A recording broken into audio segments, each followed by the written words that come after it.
Sejam todos muito bem-vindos à nossa reunião anual de animações brasileiras. E o tópico que iremos discutir hoje é como iremos dominar o mundo. O sucesso internacional de desenhos BR. Pois é, falar isso soa até meio estranho, já que temos o costume de menosprezar obras nacionais e sempre olhar como se fossem inferiores a obras estrangeiras. No entanto, a verdade é que existem muitos desenhos feitos aqui no Brasil que são muito bem feitos, que são bem conhecidos lá fora e fazem, na realidade, um grande sucesso. E eles merecem, com toda certeza, o nosso respeito. Um exemplo disso é Peixonauta. Muita gente nem sequer tem noção de que Peixonauta é um desenho brasileiro, mas ele é, e não só é, como é enorme lá fora. Conhecido como Fishtronaut, se você está perdido, Peixonauta é uma série de animação brasileira criada e produzida pela TV Pinguim. A série é centrada em Peixonauta, um peixe dentro de um traje similar ao de um astronauta que o permite voar e respirar fora da água. Junto de seus amigos, Marina e Zico, eles desvendam os mistérios ocorrentes no desenho. Provavelmente você já assistiu Peixonauta no SBT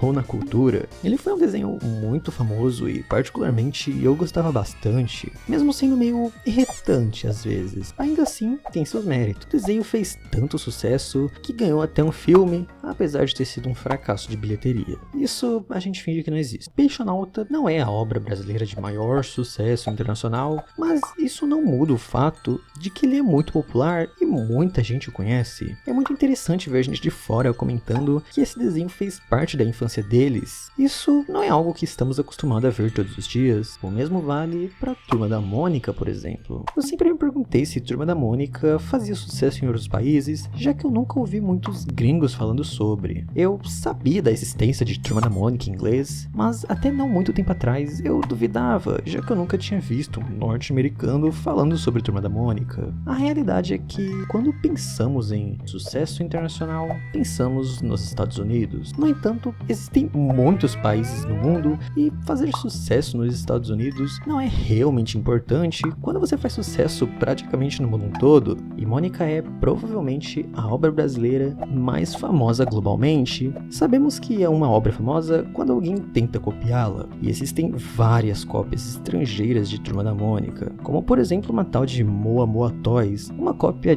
descarada de Mônica Toys. Episódios de Turma da Mônica em espanhol têm mais de 30 milhões de visualizações. Além disso, Mônica é estranhamente popular no Japão, o que é bem legal. A dublagem japonesa de Turma da Mônica é estranhamente boa. Uma coisa engraçada da versão japonesa de Turma da Mônica é que eles traduziram Mônica como Mônica and Friends, que seria a versão em inglês, só que eles falam isso em japonês, então fica Mônica and Furenzo, que é bem interessante. Quem sabe um dia não vem um anime de verdade de Turma da Mônica, hein? E não aquela animação em flash meio broxante que entregaram. Isso seria muito massa. Claro que animação em flash não significa algo ruim. Existe, por exemplo, um desenho chamado Os Undergrounds. Sinceramente, eu tinha um certo preconceito com esse desenho. Eu não sei dizer ao certo, mas sempre que eu via passando, eu simplesmente ignorava ou mudava de canal, até que um dia alguém pediu pra eu falar sobre esse desenho. Infelizmente eu não salvei o comentário, então eu não vou lembrar, mas eu resolvi dar uma olhada e, meu amigo, como eu era ignorante,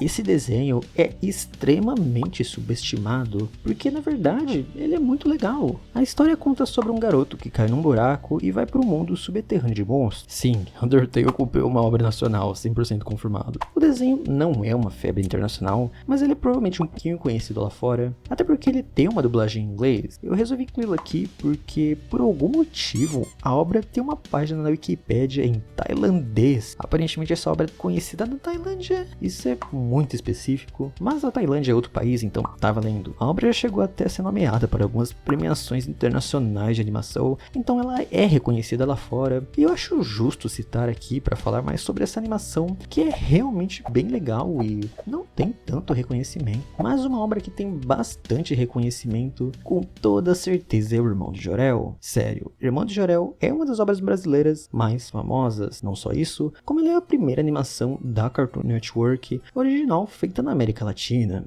O Irmão de Jorel é bem popular na América Latina, Latina, tendo cortes de cena em espanhol que tem até mais visualizações do que em português. O Irmão do Jorel aparentemente é bem conhecido lá fora, e aparentemente os gringos gostam, apesar do show nunca ter sido dublado em inglês, então ele não passa dos países de língua inglesa. O que é engraçado, já que o jogo do Irmão do Jorel tem dublagem em inglês. Sinceramente, eu não sei por que o Irmão do Jorel nunca passou nos Estados Unidos, por exemplo, já que, querendo ou não, ele é um desenho original do Cartoon Network, então é meio que só eles dublarem em inglês. Provavelmente o motivo de Jorel não passar é algo que não condiz muito com a realidade deles, ou algo assim, já que é uma vibe bem latina. Mas se for isso, é algo meio nada a ver, já que 90% das coisas que a gente consome não condiz nada com a nossa realidade, e mesmo assim a gente consome. Talvez eles só não tenham vontade de consumir algo brasileiro mesmo. Mas tem uma obra brasileira bem famosa lá fora, que no caso é o Show da Luna. Muita gente nem sequer sabe que o Show da Luna é brasileiro. Bem, Earth to Luna é bem popular lá fora. Obras mais voltadas para um público mais novo têm mais facilidade de fazer sucesso lá fora. A maioria das obras brasileiras que fazem isso são para esse público. O Mundo de Luna, como é conhecido em Portugal por algum motivo, é um desenho onde cada episódio é dedicado a uma curiosidade ou informação. É um desenho educativo e não tem muito o que falar sobre ele. Apesar de eu nunca ter parado para assistir, o seu público-alvo com certeza deve gostar do show e deve ser bem popular. Afinal, ele é realmente bem popular lá fora. Eu achei alguns gringos, assim como em Peixonauta, falando que esse desenho fez parte da infância deles e isso é sempre muito interessante de se ver. Mas sabe o que é mais interessante? Tornar-se membro. Pois é, eu acabei de abrir a aba de membros mais barata de todo o YouTube, custando apenas R$ 1,99.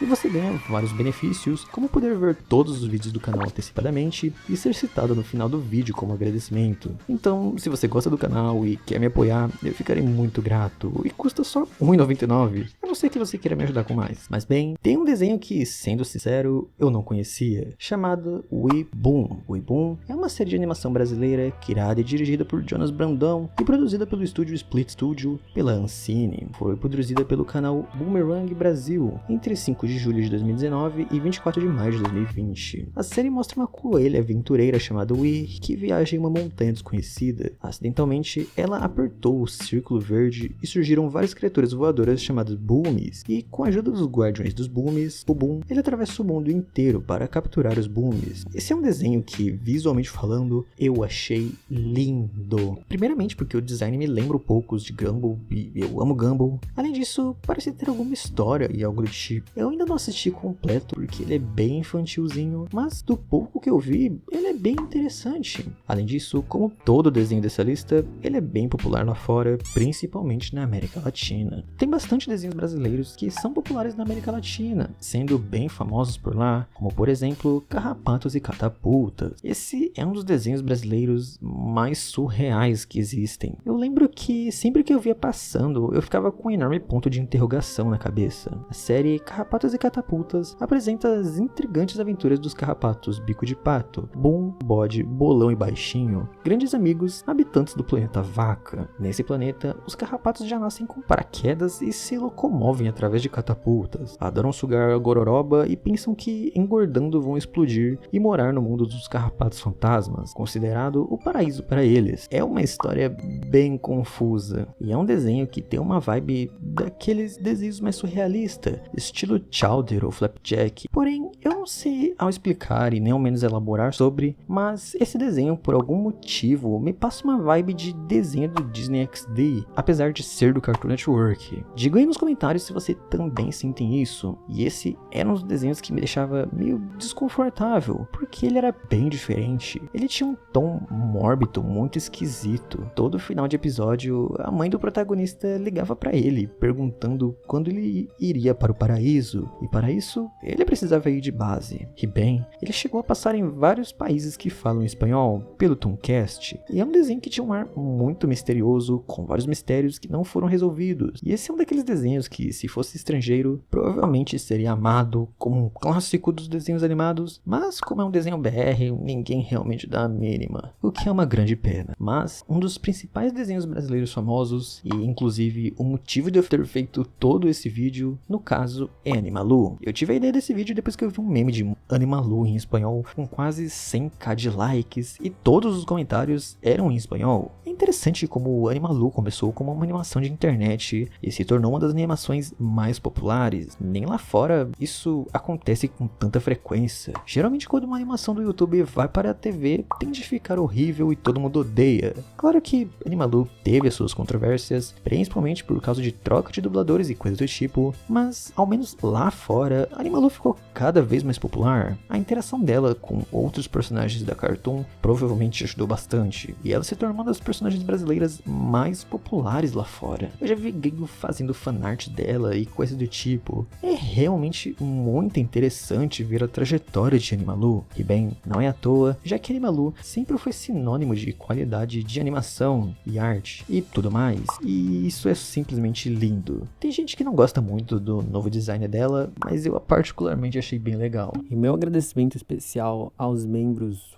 Outro Ordep, que é o primeiro membro do canal, My Little Pony, quinta geração, e Kiluano, os mais novos 2 membros do canal. Muito obrigado por todo o apoio e considere se tornar um membro do canal você também. Comente aí nos comentários qual a sua animação brasileira favorita, que eu vou querer saber a opinião de vocês e eu amo ler os comentários.